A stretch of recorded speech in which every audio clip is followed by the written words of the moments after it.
In the headlines, EFCC gets court order to detain Accountant General of the Federation over fraud. Protesters storm FCT Minister's office over extension of council chairman's tenure. Police in Katsina repel bandits' attack on villages in 2 local government councils. China hit by 4.8 magnitude earthquake. Hello and welcome to Trust TV News Update. I am Zainab Bana.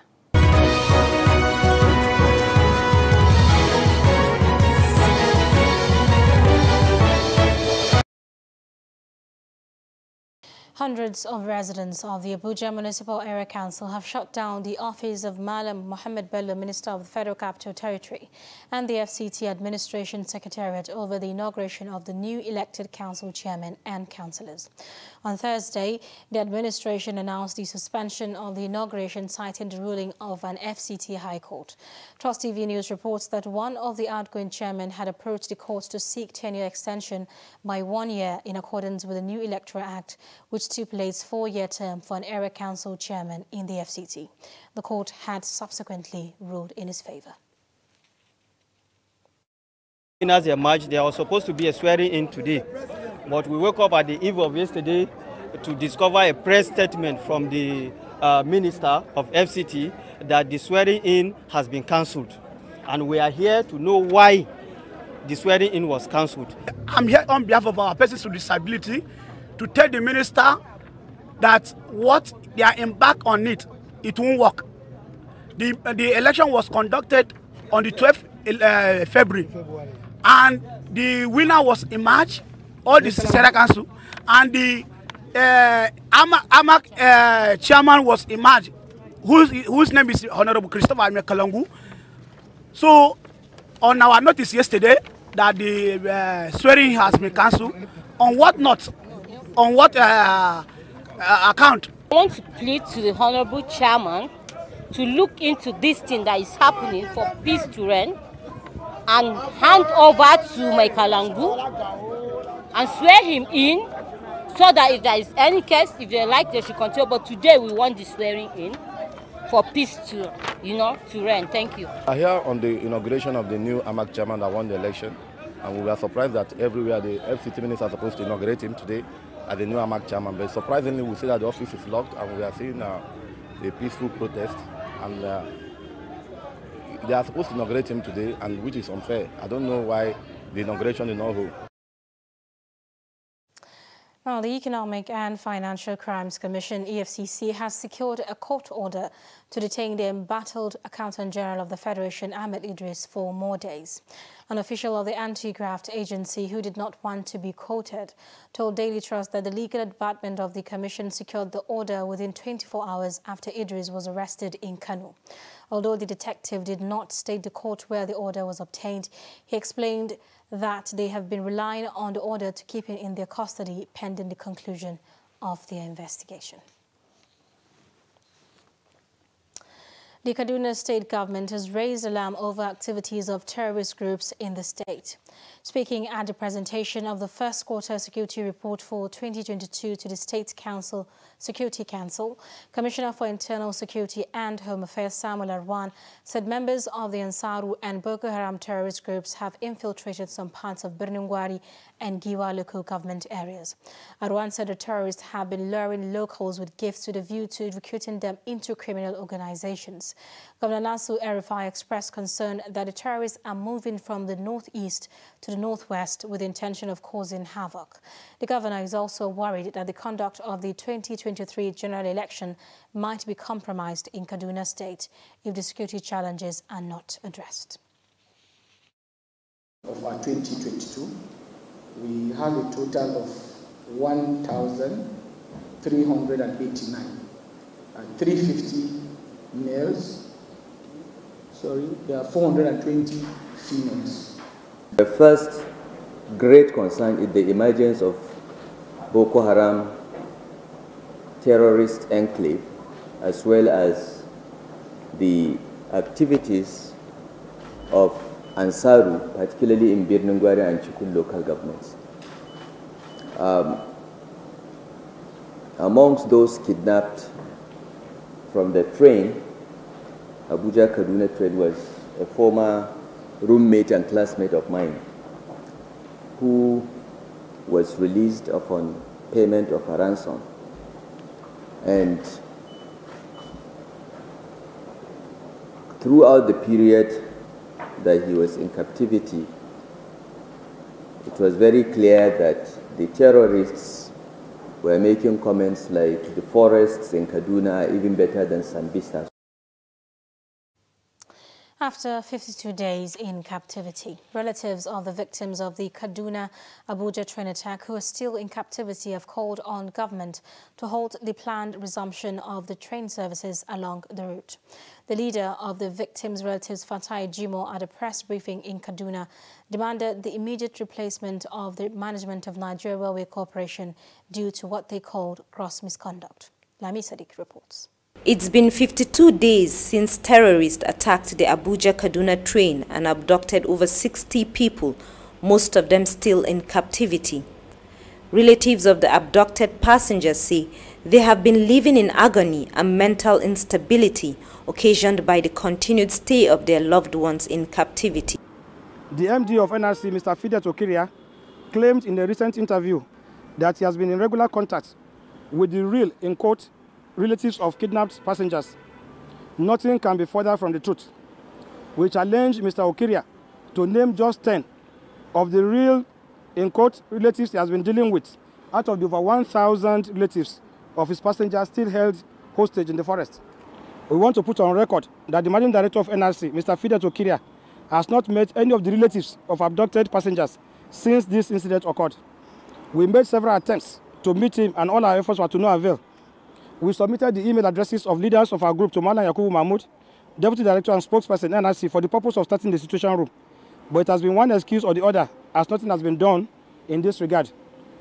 The attitude of the top management of NRC to presidential directives is a clear testimony of gross incompetence and insensitivity to the plight of relatives of abducted passengers, and we demand their immediate replacement. The relatives who prayed for the safe rescue of their family members called on the federal government to ensure that the Abuja-Kaduna train service is put on hold pending the release of all passengers.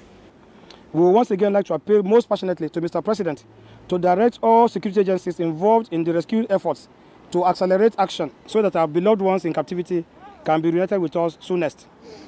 Our prayers remain: 1. Safe rescue of family members in captivity. 2. Abuja-Kaduna train service should be put on hold until our first prayer is met and adequate security measures are put in place to guarantee the safety of prospective passengers. They said they have been left in the dark since they cannot negotiate the release of their loved ones and called on the government to meet the demands of the terrorists to ensure their safe return. Lami Sadiq for Trust TV News. Elsewhere, police in Katsina on Thursday repelled 2 terrorist attacks at Dabaibayawa and Dankari villages in Batagarawa and Dutsen-Malako government areas of the state.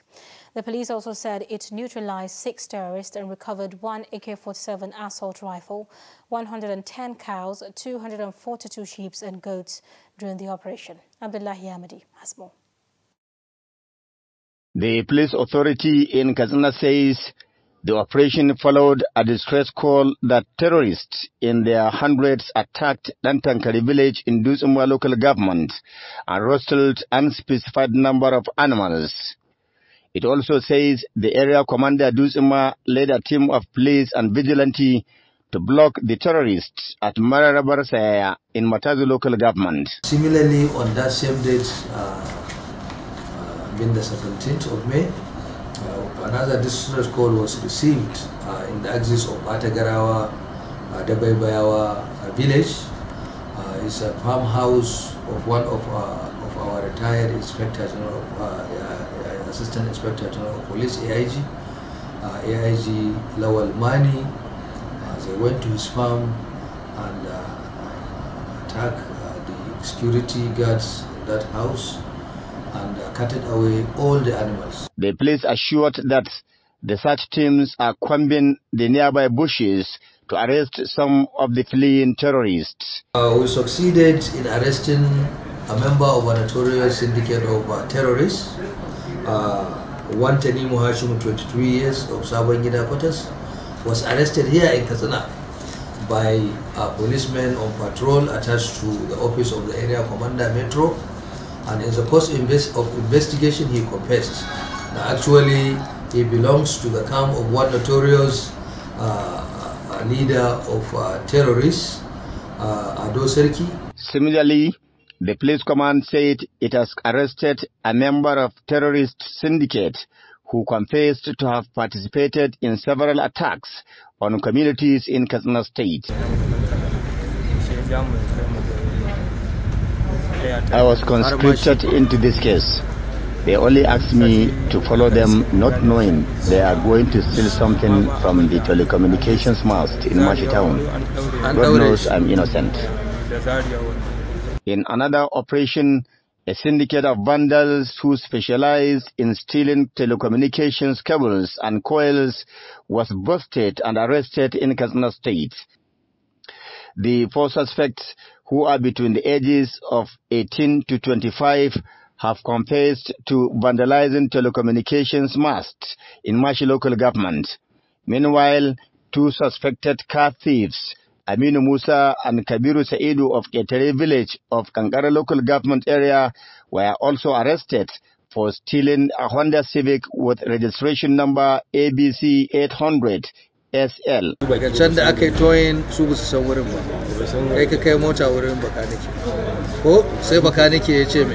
I am not a thief. In fact, I have no connection with the stolen car because I was only asked to escort them to Bauchi, which I did. This is all I know.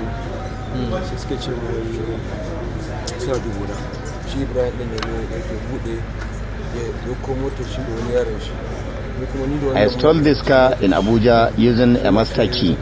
I wanted to sell it and use the money to solve some personal problems.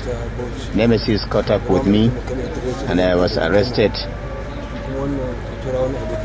The Katsina State Police Command is also investigating Babangida Danjuma, Muhammad Abdurrahman, Nasir Lawal, Abdullahi B. Muhammad, and one Ibrahim, now at large, who were arrested in possession of vehicle suspected to be stolen. Abdullahi Ismayamadi, Trust Television News, Katsina. Elsewhere, a heavy presence of security operatives were spotted at the main gates of the Akanu Ibiam International Airport, Enugu, following the planned 5 million man march by the National Association of Nigerian Students against the prolonged indefinite strike of Academic Staff Union of Universities, ASU. The operatives also flooded the NMPC junction at Abakaliki Road, Emene, Enugu, where the students were supposed to have converged before proceeding to block the airport to prevent any form of gathering. The organizers had, through flyers, said that the event would begin by 9 a.m., but as early as 7 a.m., the operatives took over the venues where the proposed protest was to hold. As of the time of filing this report, the organizers of the protest were yet to be seen. The students had been mobilizing on social media platforms after the expiration of the 9-day ultimatum for the federal government and ASU to resolve the matter. You're watching Trust TV News Update. Coming up. Challenges facing Sokoto farmers. Stay with us.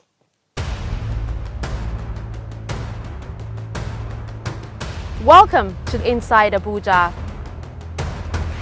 Most people who drive on Nigerian roads believe that it's only when you see a law enforcement agent that you are supposed to behave. Meanwhile, you already know what is right for you. You cannot take what you cannot give. So they cannot come and enforce us and take what they cannot give us. So if there is something they want to take from us, there must be a unanimous arrangement that if they collect to us, they have something to give us. Well, there's a group of vigilantes.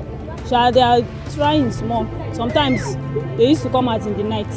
For Abuja Investments Company Limited own markets, the market itself is insured. That is for the owners of the market itself. The carton of Nigerian chicken was 8,000 naira. But we are selling it 18,000 naira now. Kilo was 1,000 naira, 1,100 then. But now we are selling it 2,000 naira. And it is not our fault, it is the way we buy.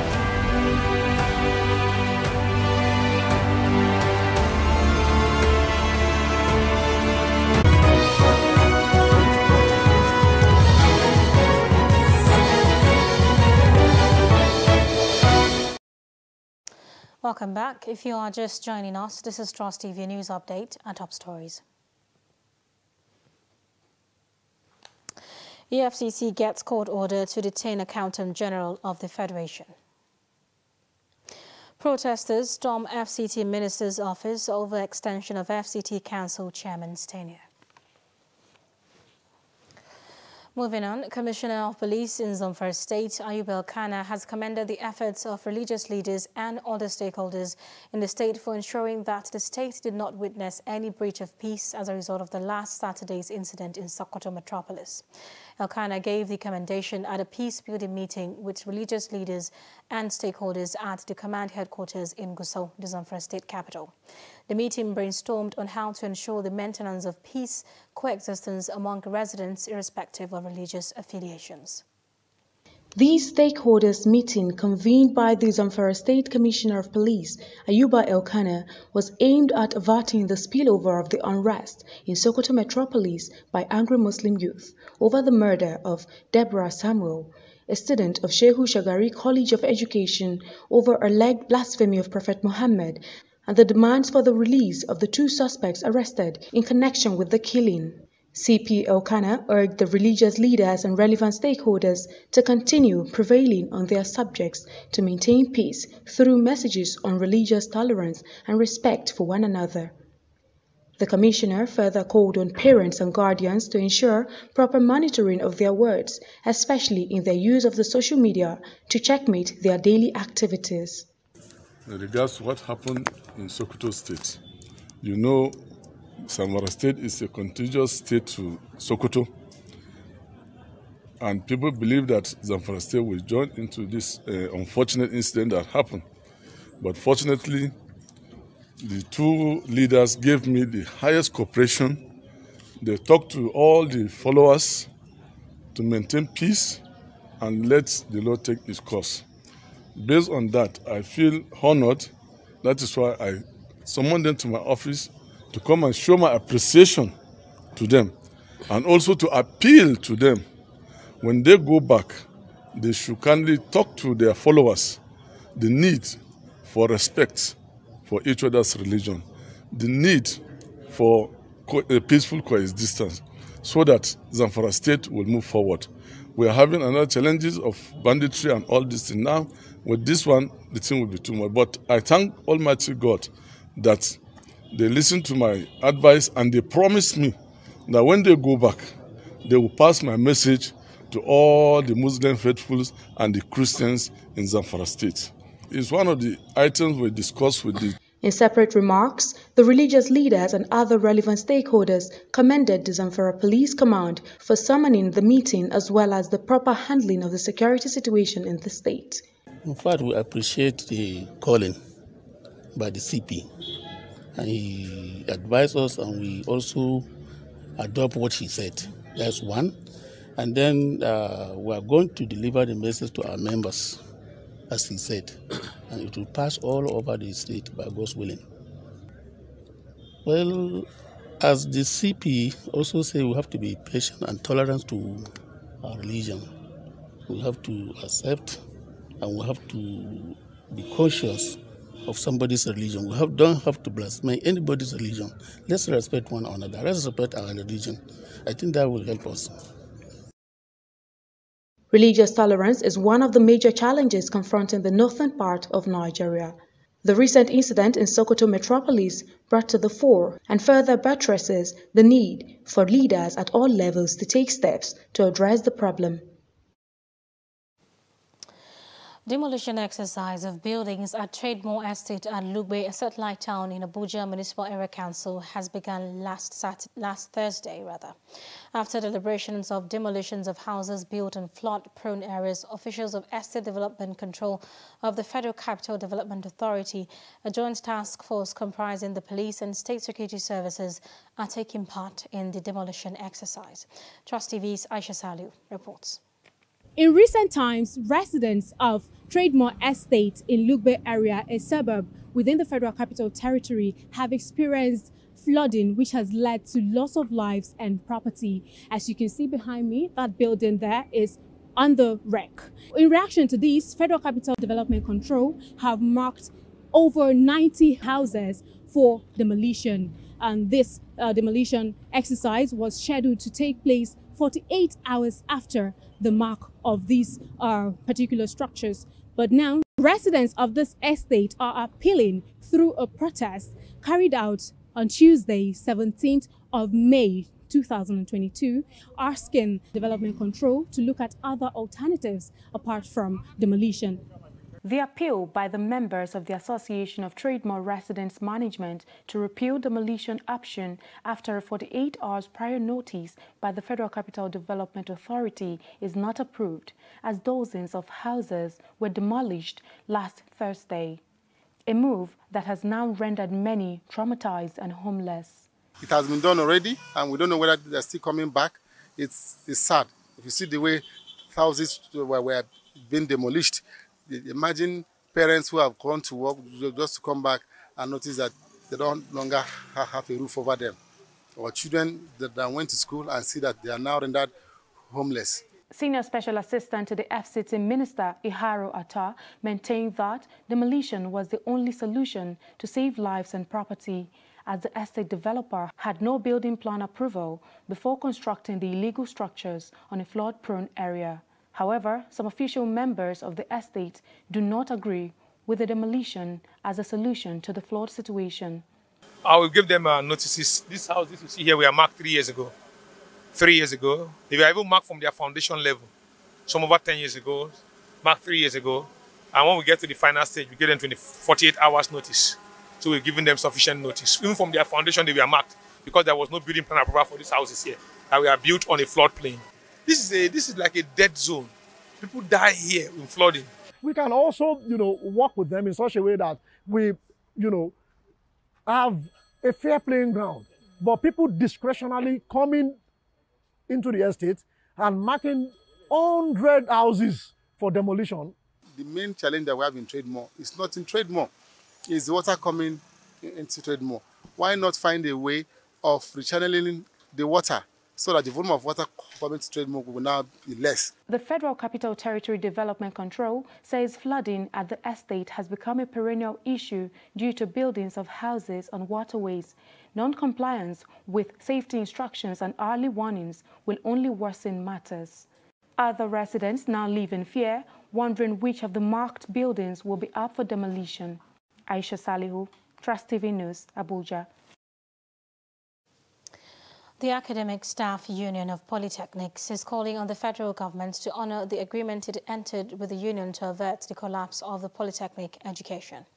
The union is already on a 2-week protest strike, with its president saying it may be forced to take stiffer measures at the 2 weeks if government takes no action. Addressing journalists at Federal Polytechnic Offa, the ASUP National Chairman Anderson Azebe disclosed that the government is yet to honor the memorandum of action it signed with the union.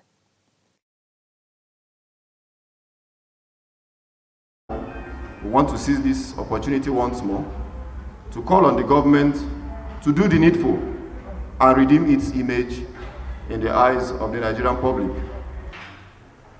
It is very unfortunate that 7 months after the expiration of the 3 months, making it 10 months in total, that this government is yet to fulfill those aspects. I will go to the line items. The first of which is the non-release of the 15 billion naira revitalization fund, whose approval we received in June 2022. The President of this country approved the sum of 15 billion naira to revitalize infrastructure across public polytechnics and colleges of technology in the country. And it is unconscionable to reason that 11 months after Mr. President's approval, this fund is yet to be released. The second item has to do with the non-payment of minimum wage arrears of the new minimum wage to our members. Our members have been owed since April 2019, for 10 months in arrears, accruing to them. The implication is that the government, through its agencies, have on their own decided to withhold portions of legitimate earnings of staff in different federal polytechnics across the country.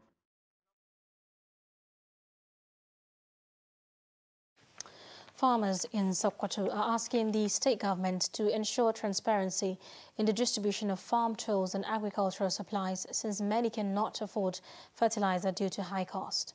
Trust TV's Idris Jibril reports that the high cost of fertilizer and lack of modern farming equipment is threatening farming in some parts of the state. His report.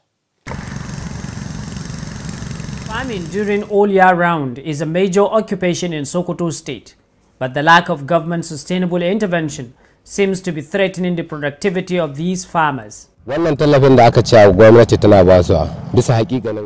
government intervention don't usually get to us, even though we are farmers who have the zeal to farm. But we are only hearing that government is distributing farming equipment, but it never reaches us.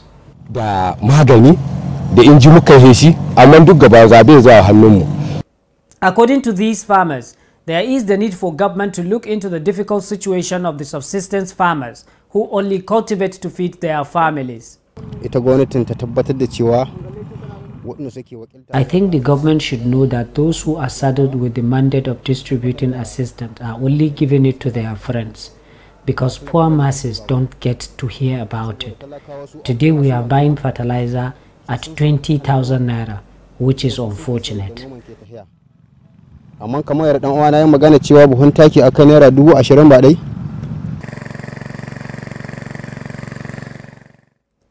These are irrigation farmers in Gwadabawa local government area of the state who say government interventions are often diverted by politicians before it reaches them. The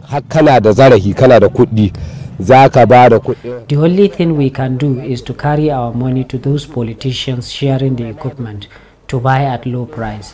But even then, the difference is very thin. Therefore, our situation is not encouraging. We are only farming because it's the only occupation we have. Although Sokoto state government is making significant investments on agriculture, but farmers say there is still room for improvement. Idris Jibril, Trust TV News, Sokoto. And that's it on News Update. Do not forget to follow us across all our social media platforms. I'm Zainab Bala. Thanks for your time and company.